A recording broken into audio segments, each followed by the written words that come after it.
मेरी दाती के दरबार में सभी खड़े हथ जोड़ वंड दी सबनू मां झंडियां वाली और मांगत लाख करोड़।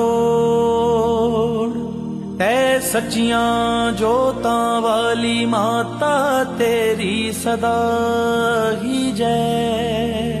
ऐत अंबिका जी हिंगलाज ज्वाला मां तेरा पर्वतां दे विच दरबार माता।